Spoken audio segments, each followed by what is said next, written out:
ये कमेंट पढ़िए गाइस, जो अंशु के लिए लिखा गया है।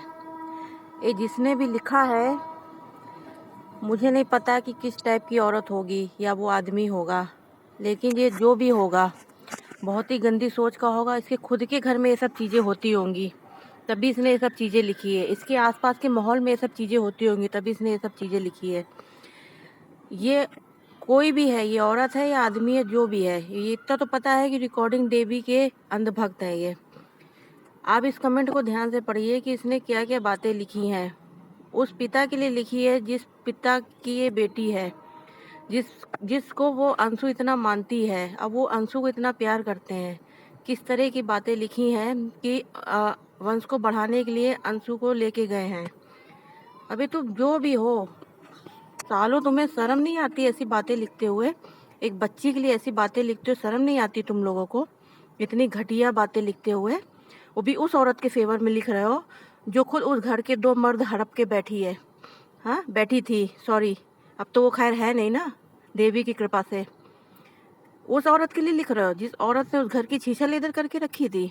वो लड़की वहाँ पे आ गई उस बुजुर्गों के पास, तो इनको सालों को सबको मिर्ची लग गई है कि वो आ कैसे गई वहाँ पे, कैसे आ गई। हाँ, वो अकेले रहती, तो वो अकेले रहते दोनों के दोनों बूढ़े लोग, तो इन लोग को ठीक लग रहा था।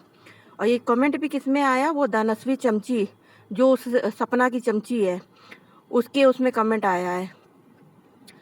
तो जो भी है, जिस तरीके की भी औरत है, तेरी सोच पता चल रहा है कि तू कितनी घटिया औरत है, कितनी ज़्यादा घटिया औरत है। हाँ, वो औरत इतने दिन से उन पे कीचड़ उछाल रही थी, टोन कर रही थी, टोन मार रही थी, अंशु को भला बुरा कह रही थी।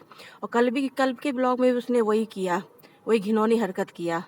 सालों तुम लोग को वो सब नज़र नहीं आता है? उसका जो भी करे, सालों को कुछ भी नज़र नहीं आता। लेकिन वो बच्ची वहाँ पे पहुँच गई, इतनी गंदी गंदी बातें सोच रहे हो कि वहाँ वंश बढ़ाने गई है। हाँ, तुम्हारे घर की बहू बेटियां, तुम्हारे घर की बेटियां वैसे वंश बढ़ाने जाती होंगी शायद दूसरों के घर में, तभी तुमको लगता है ये भी वंश बढ़ाने गई है। और तू जो भी है, औरत है या आदमी है, तो जो भी है, तेरे आसपास का माहौल भी इस तरीके का होता होगा, तेरे घर की बहन बेटियां भी यही सब करती होंगी, तभी तूने ये चीज़ लिखी है। जिस समाज में रहते हो, हमें लगता इस समाज, वो इस तरह का समाज है, जिस तरह के समाज में तुम लोग रहते हो, कितना घटिया समाज है, ये पता चलता है तुम्हारी इन सब बातों से कि कितने घटिया समाज के लोग हो तुम लोग।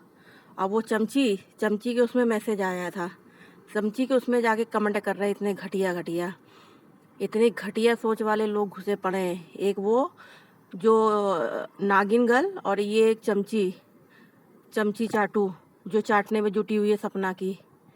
जब देखो तब चाटने के लिए चली आती है, साली कहीं की।